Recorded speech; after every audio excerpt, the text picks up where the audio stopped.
apparently there are some people, not many, definitely the minority, but some people who are complaining about the stoppage in the Gennady Golovkin-David Lemieux fight. And one individual, you know who you are, went as far as asking me how much Golovkin's people were paying me. Paying me for not mentioning this supposed premature stoppage in my post-fight video.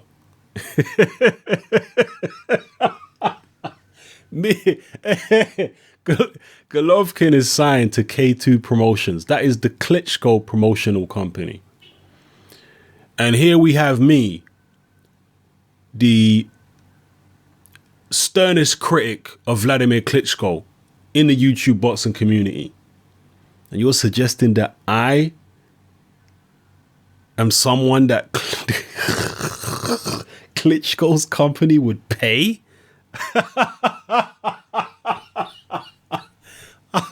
Hey, lay off whatever you're smoking, fam. That's all I can tell you. Lay off what you're smoking.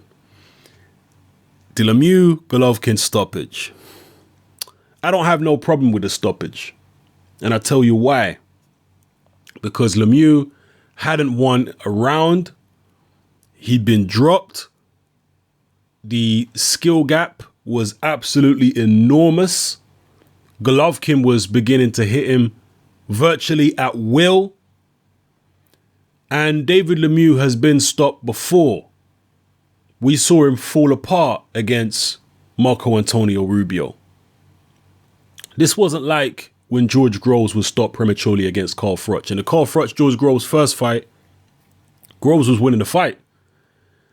He showed he had the skills to compete with Froch. He showed he had the power to hurt Froch. So when that fight was stopped prematurely, it was a problem. Because you had a guy being stopped when he was in the fight and he was ahead on the scorecards. Lemieux against Golovkin, what the referee did in stopping that fight was save David Lemieux's career. That's what he did. Rather than complaining about the referee, you should be thanking him. If you really care about Lemieux, you should be thanking him. Because he saved Lemieux from getting stretched out. Now, after the fight, Lemieux said that he expected more power from Golovkin. Well, if he'd stood toe-to-toe and traded with Golovkin, he would have felt more power. But the fact is, he was always moving around, and that movement kind of reduced both of their power. And had the referee allowed it to go on longer, Lemieux eventually would have got pinned down and he would have felt the full force of Golovkin's power, and he most likely would have got knocked out badly. Because you look at David Lemieux's body language as the fight wore on. Many people have commented that he was looking constantly at the referee. I could tell just from Lemieux's body language, he didn't want no more of it. He can say what he wants to say after the fight. I know fighters. I know exactly what I'm looking at when I see a guy wilting. When I see a guy losing confidence. And of course, throughout the history of boxing, you've got fights where a guy's behind on the scorecards and he comes out with one punch and knocks the other guy out. Of course, that does happen. But you've got Golovkin, who's never been dropped. You know, you have to take it on a case-by-case basis, and as a referee, understand what you're looking at. Understand the history of the fighters. All these things have to be taken into account. Golovkin has never been dropped amateur or pro or knocked out. David Lemieux has been. David Lemieux wasn't in the fight. He wasn't landing punches.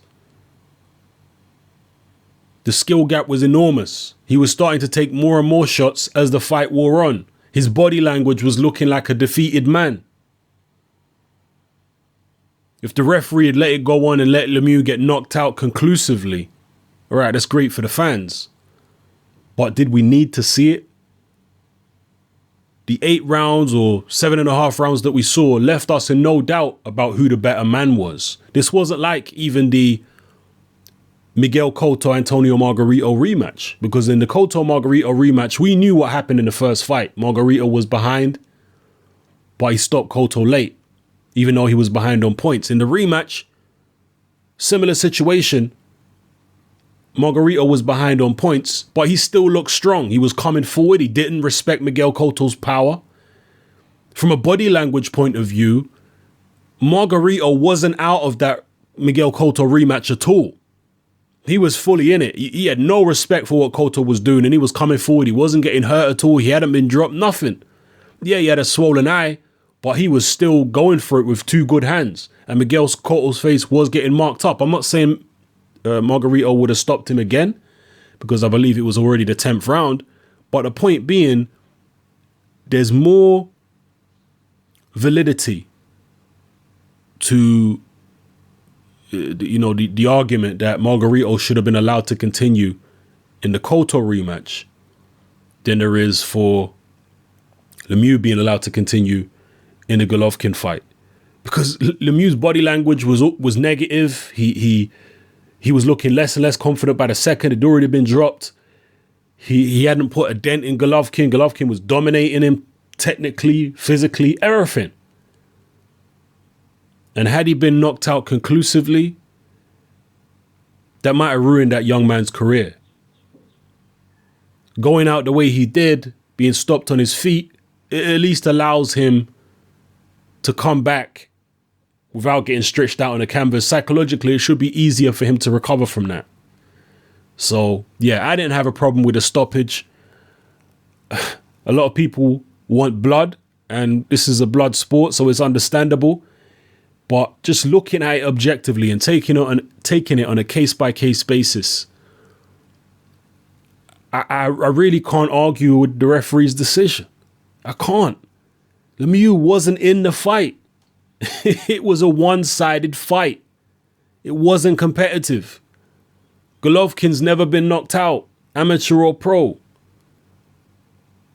So the chances of Lemieux actually being able to land the shot in the first, never mind whether he can actually hurt Golovkin. He wasn't even landing his big shots. Oh man, get out of here with that bullshit, man. Saying that there was referee corruption and all this foolishness. Stop smoking whatever you're smoking, fam. That's all I can tell you. Stop smoking whatever you're smoking. If you really care about David Lemieux, and it seems like you do, those of you who are coming up with this argument, then you should be happy the ref stopped it when it did. The only issue I had with the refereeing on the night was when he brought Lemieux to the corner with the nosebleed. You don't bring in the doctor for a nosebleed unless it's a serious nosebleed.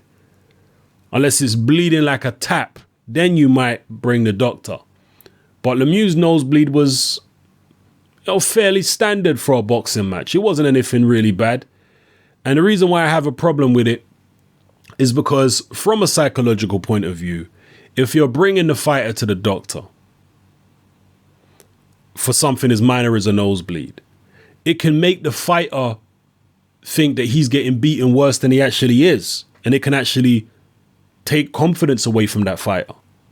It can also influence the judges. It can influence the crowd in terms of what they think they're seeing. If they see a guy being brought to the corner, they're going to think, wow, he really is taking a beating then.